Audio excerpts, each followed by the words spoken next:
I'll be right back with Lindsay Mason. Well, I'm here with Lindsay Mason, who's going to be showing us how to make these really adorable quilted slippers. Welcome. Thank you. These are just so cute. I love the fabric and the coordinating buttons and how you've used the different colors of the embroidery floss to coordinate with the fabric. So cute. Thank you. Yeah, I love it. I love the colors of the fabric. And I love the sole of the slipper as well. Yeah, and you can buy that separately. That's the booty base. And you can get them in different sizes. So how do we begin with something like this? All right.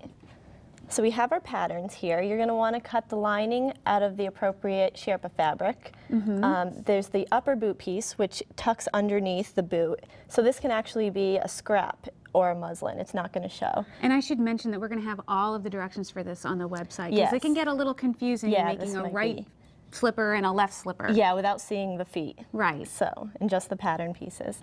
And the most important piece here is the patchwork, which is going to be on the outside of the boot. Okay. And you're going to want to make sure that you make a mirror image piece. This is the left outside boot piece, and then this is going to be the right outside boot piece. Got it, because you don't want to end up with two left feet. No. That would be bad. Okay. So you cut those out, and you'll get these pattern pieces here.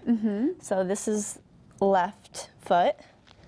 And you're going to want to use the same pattern piece to cut out a coordinating fabric, which is the inside. If you didn't want to do patchwork, you could certainly do you don't a have solid to. fabric. Definitely. There are just so many great fabrics to work with. I tried to throw them all in. So I noticed that you've already started to sew. Yeah, so I did a basting stitch there just because the patchwork falls apart a little. Okay. So it's easier to work with. So then what's the next? So next you're going to want to attach the upper boot to the bottom boot. And this piece over here shows that step with a seam sewn up the center front. And this actually, you're not going to see this either. No, the top of this muslin piece is folded underneath the Sherpa, so that doesn't show. Okay, and for this rounded part, I noticed that you had a pattern for that as well. We have a toe tip pattern piece, and you're going to attach that to the toe strip, and that's top stitch onto the tip of the boot. Got it. Okay, so what's the next step? And then we're going to want to sew up the back seam. So right sides together. Now, do you ever bother to pin it, or do you just kind of eyeball it? I'm supposed to pin it, but I don't. Okay. And it's okay not to. So are you using a 1/4 inch seam allowance? I'm going to use a 1/2 inch. Okay.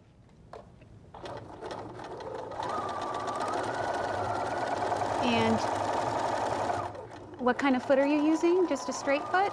Yes. Just a regular. And does it matter what kind of thread you use when you're piecing these? I would use a brown or one of the colors that's in your fabric, Just like a straight, really. like a cotton? But it, you know, again, it's probably not going to show. Most of it's being sewn on the muslin piece, which is folded under. Okay. So you go all the way to the top. Yes.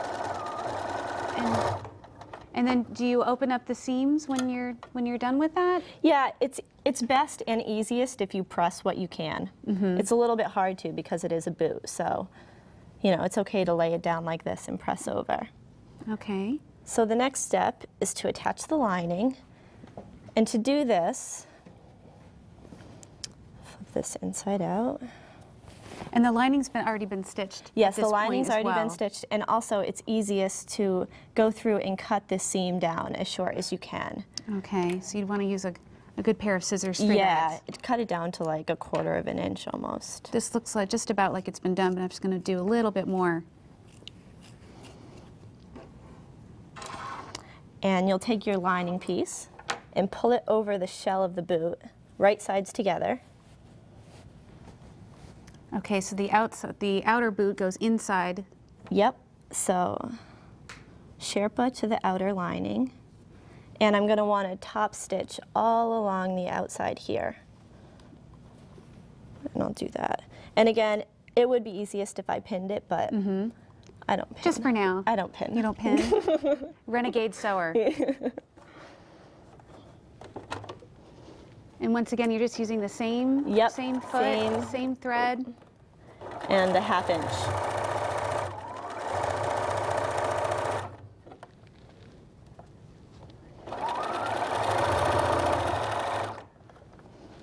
And going all the way around. All the way around. And again, you're going to be opening your seam so that everything lies flat once you've made Yes. this stitch.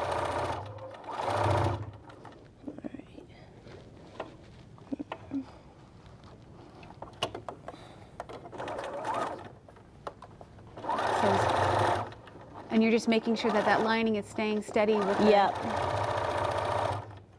Okay.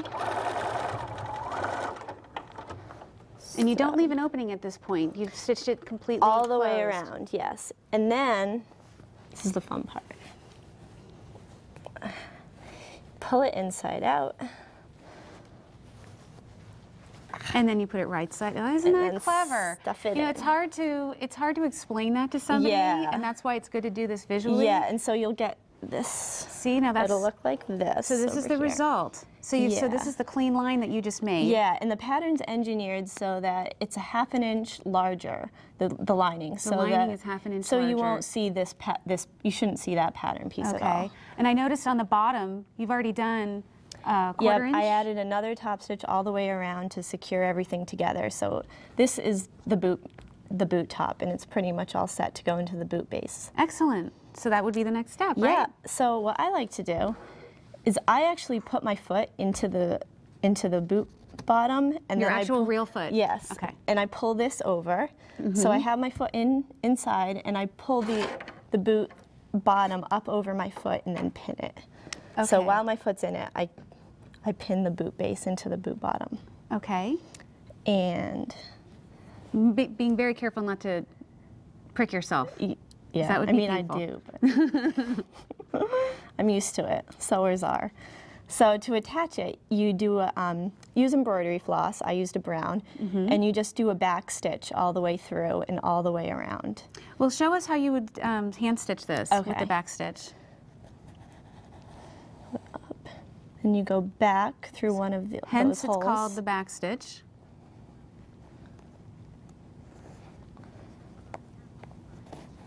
So the base actually already has the holes punched into Yeah, it. which is really nice. It's a nice little cheater tool. Yeah. So and then you just keep going through. Well, this would make a really nice Mother's Day gift, don't you think? Yeah, definitely. And you would go all the way around the sole. All the way. Yep. Sole of the boot. And do you want to pull the finished ones over there? And now show us how you fold this down. Oh, okay. Yeah. So this here is what it will look like, and you fold it all the way down Oh, that's real as far as technical. you want to. It's difficult. And I like to fold it Oh, so you like go all almost way to the down. bottom because I think that's really cute. All right, so the next step would be to secure the fold in place with the buttons. Yeah, and that's what the buttons are great for. And I use different color embroidery flosses in here to kind of make the buttons So stick out. cute. So you could choose really chunky and colorful buttons. Or you could do a couple little ones, which is what I did. These would be really cute. Yep, I like those a lot. And then there's little ones. You could change it up so that you had some larger ones and some smaller ones. And you can even stack buttons, which is something that I love to Oh, do. so I could have taken this That blue was- one and put it yeah, right on top you can of stack the brown ones, you can stack different colored ones. So Very, buttons add a very really cute. cool Well, I like decorative to element. go back and just summarize this again because Okay. we've gone through a lot of steps, and I have mentioned that this pattern will be on the website, but it's always good to review. Okay, so you start with your patterns. Yep. And then you have to cut out the patterns for your toe strip and your the toe tip. Yeah.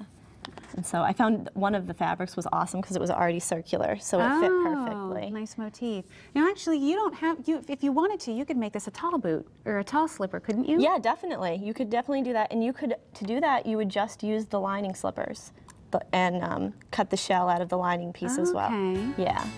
All right. So- Well, this has been a lot of fun, Lindsay. Thank Thank you you. so much for